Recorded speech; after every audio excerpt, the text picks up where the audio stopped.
If you're over 50 and you're feeling burnt out, then maybe it's time to silent quit. There is a version of your life where time, believe it or not, actually belongs to you, where you're not dreading the week ahead or counting down to retirement just to feel like you can breathe again. People over 50 are finding their way to that reality right now. And this guide is going to show you how they're doing it and how you can too. Let's go. So, first one, it's not about your job. It's about actually taking your life back.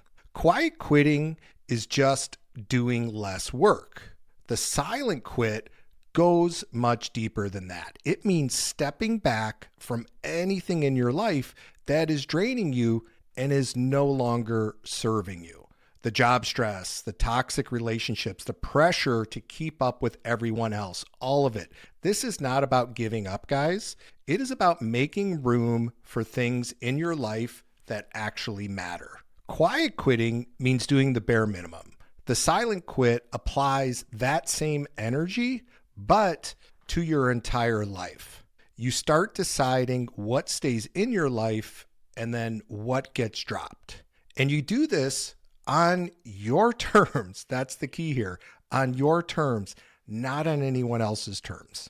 And this is not completely escaping and disengaging from life. It is actually about re-engaging with the parts that actually belong to you. It's all about the shift from doing more to actually doing what matters to you. And here's some great examples, and these are ones that I've actually lived and done myself. One of the big ones is dropping the group chat. You know, the one that is nothing but complaints and noise and politics. You stop responding, just mute it, and eventually you leave. Zero explanation needed.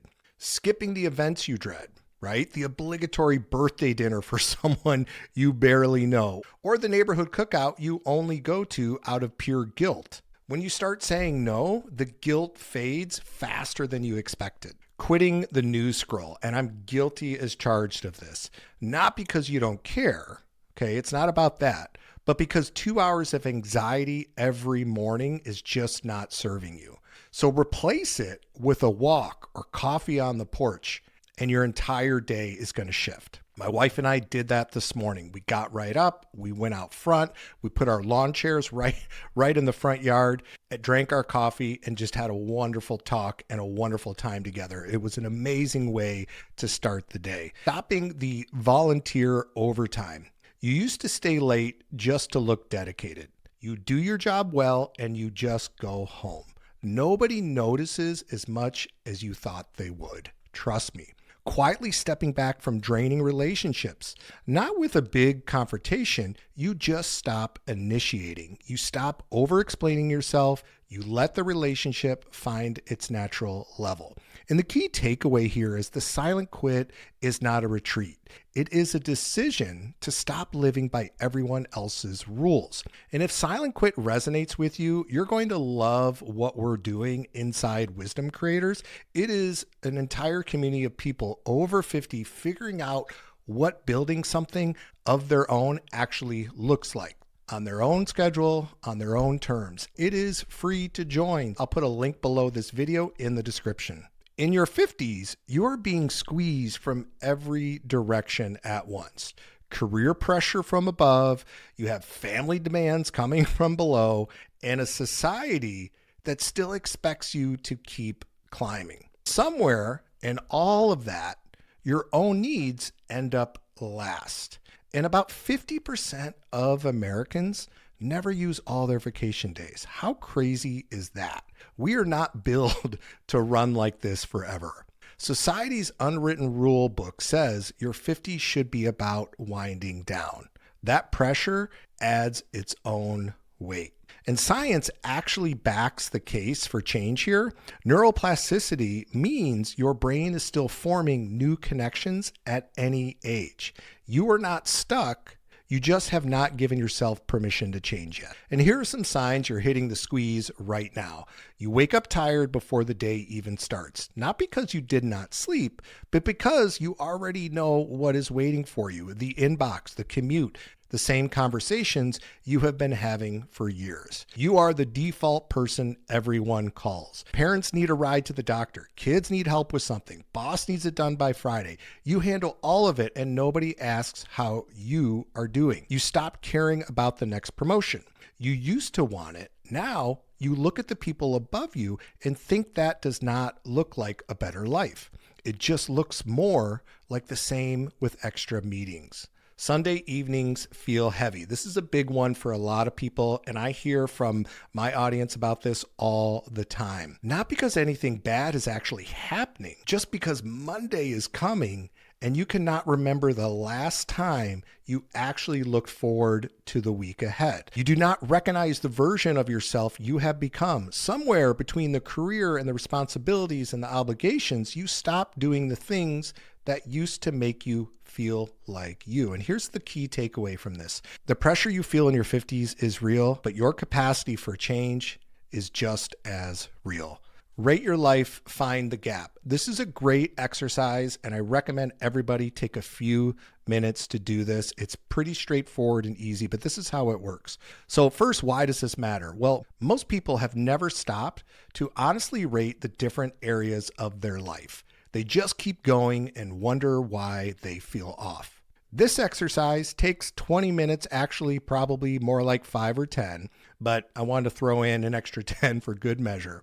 Write down the big categories and give each one a score, then ask what a real 10 would look like. That gap, that's where your energy needs to start going. So what you want to write down are the big areas: career, health, relationships, finance, and then time for yourself, which is probably the most important. Then rate each one from 1 to 10 and be honest with yourself. Okay. No one's reading this. It's just for you. Be upfront and be 100% honest with yourself here. Okay. Then ask, what would a 10 actually look and feel like for each of these?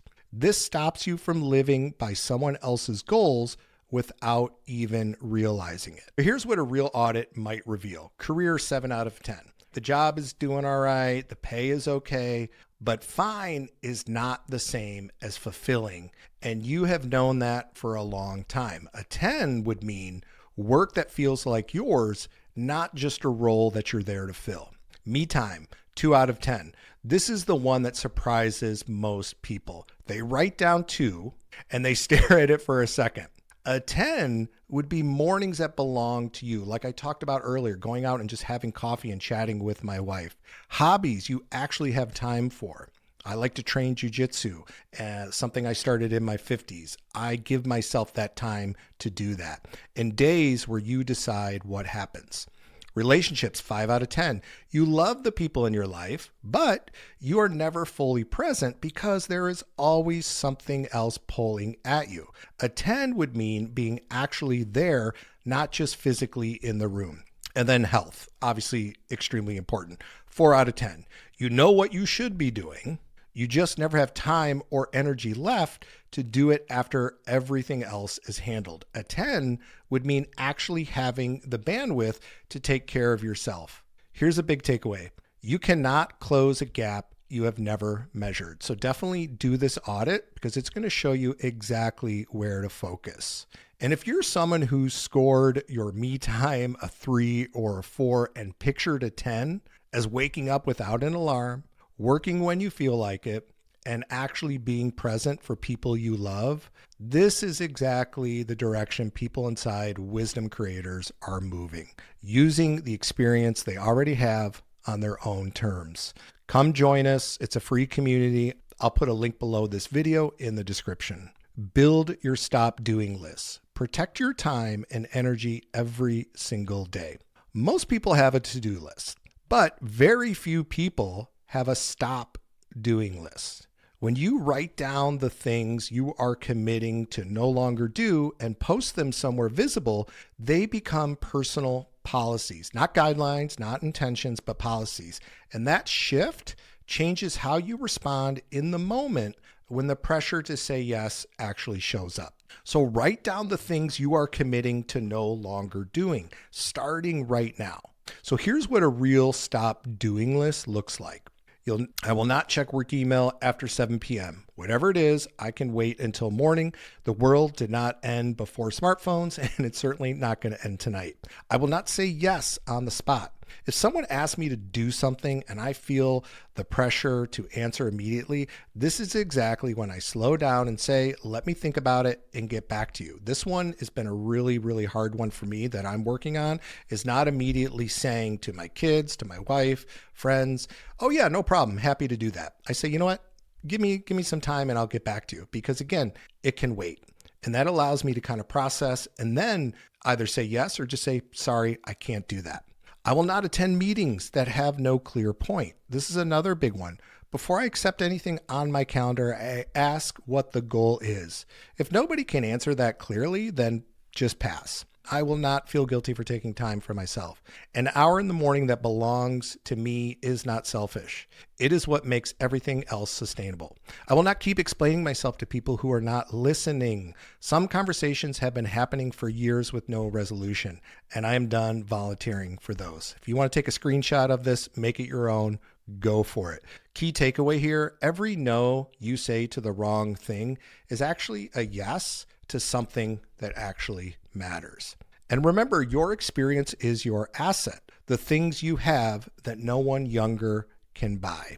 And this is exactly why I started building my YouTube channel and my digital business while I was working 2 jobs, by the way, driving Uber and cleaning windows, because I knew what I wanted for myself in the future and for my family.